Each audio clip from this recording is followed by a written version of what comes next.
ওম নমো ভগবতে বাসুদেবায় নমঃ। হরে কৃষ্ণ, রাধে রাধে। নমস্কার সম্মানীয় দর্শক ও শ্রোতা বন্ধুদের, এই চ্যানেলের পক্ষ থেকে সকলকে স্বাগত জানাই। আশা করছি গোবিন্দের আশীর্বাদে আপনারা সকলেই ভালো আছেন। এখন চলছে চৈত্র মাস, আর এই চৈত্র মাসের প্রথম একাদশী পাপ মোচনী একাদশী।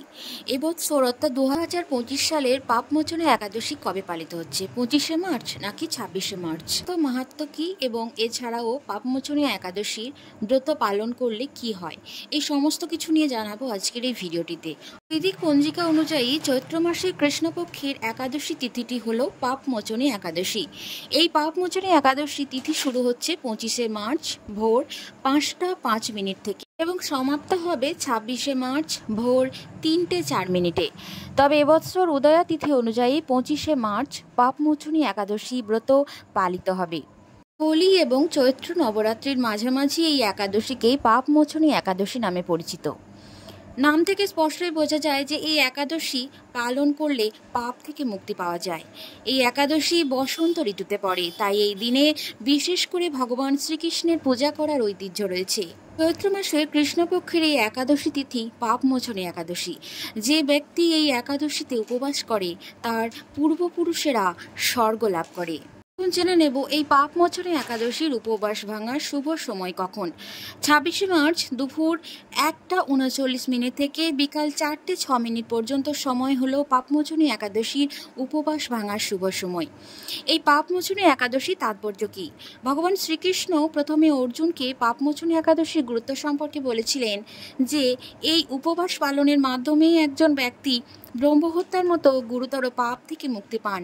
যারা সৎকর্ম করার সংকল্প করার পর লোভ এবং বিলাসিতায় মন্দ কাজে লিপ্ত হন, তারা পাপ মোচনী একাদশীর কৃপায় এই পাপ থেকে মুক্তি পেতে পারেন। বিশ্বাস করা হয় যে এই দিনে উপবাস এবং ভগবান বিষ্ণুর পূজা করলে পাপ থেকে মুক্তি পাওয়া যায় এবং সুখ ও সমৃদ্ধি লাভ করা যায়। একাদশী দিন বাড়িতে কিভাবে পূজা করবেন?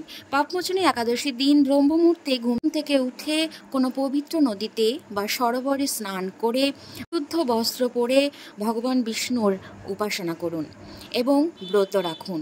ভগবান শ্রী হরির সামনে শুদ্ধ ঘিয়ের প্রদীপ জ্বালান। এরপর ভগবানকে জল, হলুদ, ফুল, চন্দন এছাড়াও ফল ইত্যাদি নিবেদন করুন। তারপর ভোগ নিবেদন করুন। তারপর পাপমোচনী একাদশীর ব্রতকথা পাঠ করুন। এই দিনে শ্রী বিষ্ণুর সহস্র নাম পাঠ করুন। শেষে আরতি করুন। এই দিনে ভগবান বিষ্ণুর সহস্র নাম পাঠ করলে ভগবান বিষ্ণুর আশীর্বাদ প্রাপ্তি লাভ করা যায়। পৌরাণিক কাহিনী অনুসারে এই একাদশী হরির রূপ ধরা হয়। বিশ্বাস করা হয় যে এই দিনে উপবাস করলে মানুষ পার্থিব সুখের সঙ্গে সঙ্গে মৃত্যুর পর স্বর্গ লাভ করে। পাপমোচনী একাদশীর উপবাস করলে পাপ থেকে মুক্তি পাওয়া যায়। কি আবার এই একাদশী দিনে সত্যনারায়ণ পূজা বাড়িতে দিয়ে থাকেন। জেনে নেব এই একাদশীর দিনে কোন কোন খাবারগুলি এড়িয়ে চলবেন। জব বা ভুট্টা জাতীয় সকল প্রকার খাদ্য যেমন ছাতু, খই, রুটি ইত্যাদি, বা ডাল জাতীয় সকল প্রকার খাদ্য যেমন মুগ, মাসকলাই, খেসারি, মুসুরি ডাল, অড়হর, মটরশুঁটি ইত্যাদি ডাল জাতীয় জিনিস, এছাড়াও সরিষার তেল, সয়াবিন তেল, তিলের তেল, এই সমস্ত খাবারগুলি থেকে এড়িয়ে চলুন।